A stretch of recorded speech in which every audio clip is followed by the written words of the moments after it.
తిరుమలలో సాలకట్ల వసంతోత్సవాలు వైభవంగా జరుగుతున్నాయి. ఉభయ దేవేరులతో కలిసి మలయప్ప స్వామి వారు సాలకట్ల వసంతోత్సవాల్లో రెండో రోజు మంగళవారం ఉదయం బంగారు రథంపై ఊరేగుతూ యాత్రికులకు దర్శనమిచ్చారు. తిరుమలలో సాలకట్ల వసంతోత్సవాలు ఎందుకు నిర్వహిస్తారనే విషయంలో ఒక చారిత్రక నేపథ్యం కథనం ఉంది. ఆ వివరాలు ఒకసారి పరిశీలిద్దాం.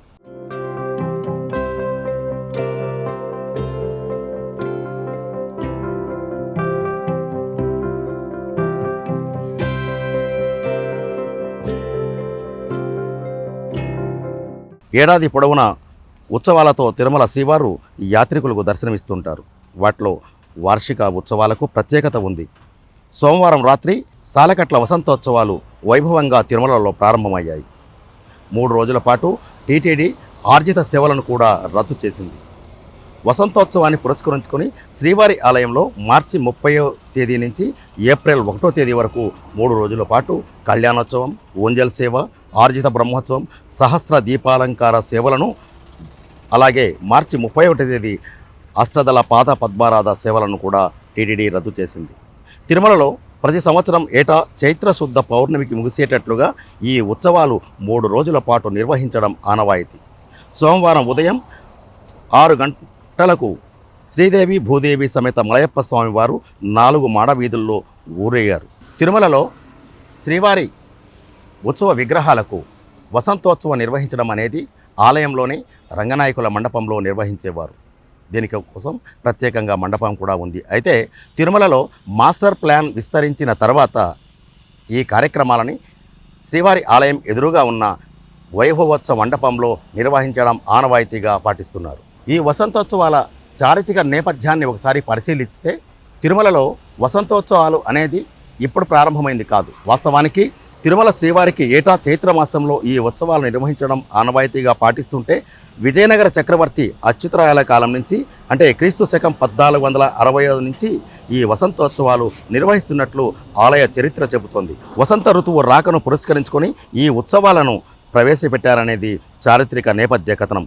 ప్రతి సంవత్సరం పౌర్ణమి నాటికి ఉత్సవాలు ముగిసే విధంగా కార్యక్రమాల నిర్వహణకు ముహూర్తం నిర్ణయిస్తారు. ఈ ఉత్సవాల నిర్వహణ వెనక కూడా ఒక చారిత్రక నేపథ్యం, అలాగే వేసవితో ముడివడి ఉన్న పరిస్థితి కూడా ఇక్కడ మనకు కనిపిస్తుంది. అందులో ప్రధానంగా ఎండ తీవ్రత నుంచి ఉభయ దేవేరులతో పాటు శ్రీ మలయప్ప స్వామి వారికి ఉపశమనం కలిగించడానికి సుగంధ ద్రవ్యాలతో స్నపన తిరుమంజనం నిర్వహించడం ఓ ప్రత్యేకత ఉందనేది పండితులు చెబుతున్న మాట. వసంత ఋతువులేకి శ్రీ మలయప్ప స్వామి వారికి జరిగే ఈ ఉత్సవానికి వసంతోత్సవం అని కూడా పేరు ఏర్పడింది. ఈ క్రతువులో సుగంధ పుష్పాలను స్వామికి సమర్పించడమే కాకుండా వివిధ ఫలాలను కూడా నివేదించడం ఈ వసంతోత్సవంలో ప్రధాన ప్రక్రియ. తిరుమలలో వసంతోత్సవాలు నిర్వహించడానికి గతంలో పురాతన మండపం ఉండేది.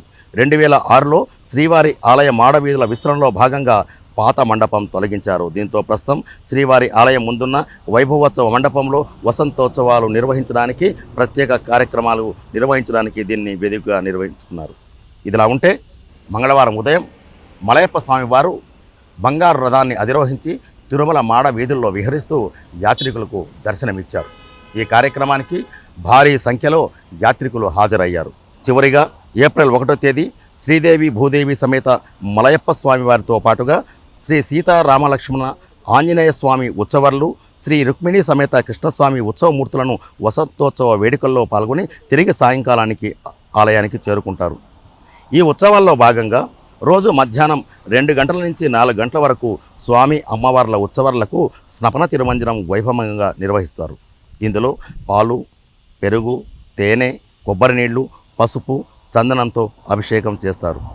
ప్రతిరోజు 6 గంటల నుంచి 6:30 గంటల వరకు ఆస్థానం కూడా నిర్వహించడం ఈ వసంతోత్సవాల్లో ప్రత్యేకత.